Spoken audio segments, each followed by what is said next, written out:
यानंतर बातमी आहे कांदा उत्पादक शेतकऱ्यांसंदर्भात। केंद्र सरकारच्या निर्णयाचा कांदा उत्पादक शेतकऱ्यांना पुन्हा एकदा फटका बसणार आहे। निर्यात प्रोत्साहन योजनेअंतर्गत कांदा निर्यातदारांना मिळणारी जी 1.9% परताव्याची सवलत होती तीच सरकारनं बंद केली आहे। निर्यातीला मिळणारं प्रोत्साहन कमी होऊन कांद्याची मागणी कमी होण्याची त्यामुळे शक्यता वर्तवली जाते। देशांतर्गत बाजारपेठेत मोठ्या प्रमाणात कांदा पीक असल्यानं बाजारभाव कोसळत आहेत, त्यामुळे सरकारने कांदा निर्यातीला प्रोत्साहन देण्याची मागणी केली जाते।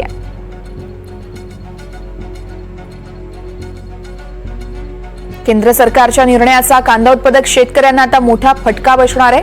निर्यात प्रोत्साहन योजनेअंतर्गत शेतकऱ्यांना जी परताव्याची सवलत मिळत होती तीच सरकारकडून बंद करण्यात आलेली आहे। निर्यातीला मिळणारं प्रोत्साहन कमी होऊन कांद्याची मागणी देखील कमी होण्याची शक्यता वर्तवली जाते। या संदर्भात रामराजे शिंदे आमचे प्रतिनिधी आपल्याला सविस्तर अपडेट्स देत आहेत। रामराजे, केंद्राचा नेमका निर्णय काय आहे आणि याचा शेतकऱ्यांना कसा फटका बसणार आहे आपल्या प्रेक्षकांना सांगा।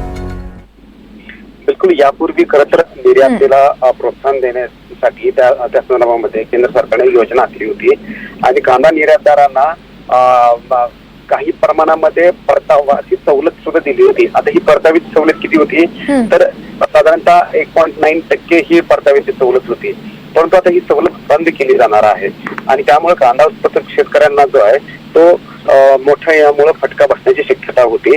कारण या सवलतीमुळे बऱ्यापैकी दिलासा होता आणि नुकसान होत नव्हतं आणि कांद्याची मागणी यावेळेस जी आहे ती कमी होण्याची शक्यता वर्तवली जाते। अशा वेळी अशा प्रकारे निर्यातीला जी सवलत दिली जात होती परताव्याच्या निमित्तानं ती मात्र आता सवलत बंद केली जाणार असल्यामुळे एक नाराजीचा सूर येताना दिसतोय।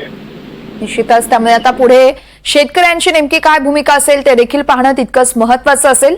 रामराजे, खूप खूप धन्यवाद आपण दिलेल्या या सविस्तर माहितीसाठी।